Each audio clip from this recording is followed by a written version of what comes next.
दोस्तों अगर ये मेरा वीडियो पसंद आ रहा है तो प्लीज़ लाइक करें, सब्सक्राइब करें, कमेंट करें और बेल आइकन को दबाना ना भूलें। बुरे कर्मों का फल।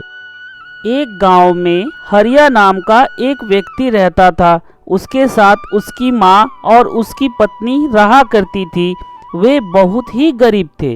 जब तक हरिया जंगल से लकड़ी काटकर शहर में बेचकर बची हुई लकड़ी लेकर के नहीं आता था, तब तक उसके घर में खाना नहीं बन पाता था। उसके अच्छे लकड़ी के कारण शहर में सभी लोग उसकी लकड़ी पसंद करते थे।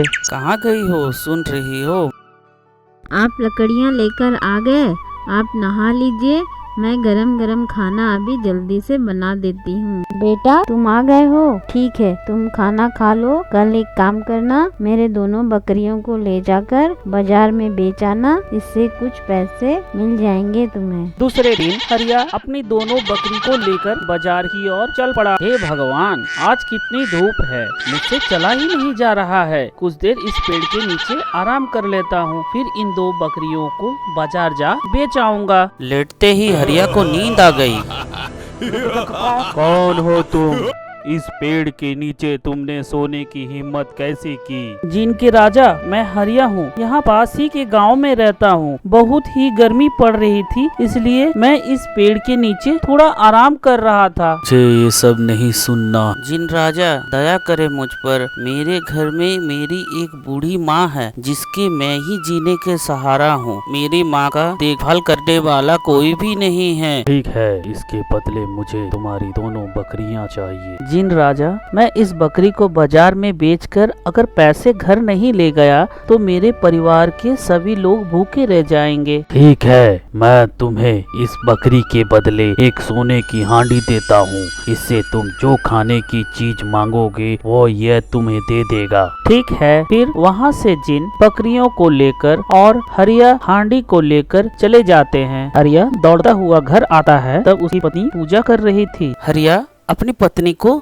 सारी बात बताता है। उसके और जिन के बीच में हुई घटनाओं को वो विस्तार से बताता है। इससे उसकी पत्नी चौंक जाती है। अभी किसी काम से पकड़ू उसके घर आता है, पर वह चुपके से उन दोनों की बात सुन लेता है। वह जाकर पूरे गांव में इस बात को बता देता है। इस बात की चर्चा सब गांव वाले आपस में एक दूसरे से करने लगते हैं। तभी पेड़ के नीचे बैठा एक चोर यह सारी बात भी सुन लेता है।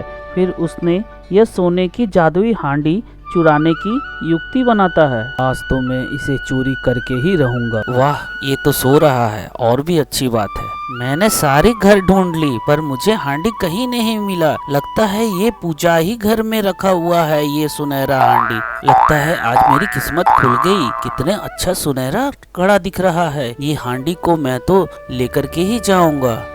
सांप ने काटा है मुझे। अरे मैं मर गया। बच्चों, इससे हमें यह सीख मिलती है कि कभी भी चोरी नहीं करनी चाहिए और दूसरे की सामान पर लालच नहीं करनी चाहिए।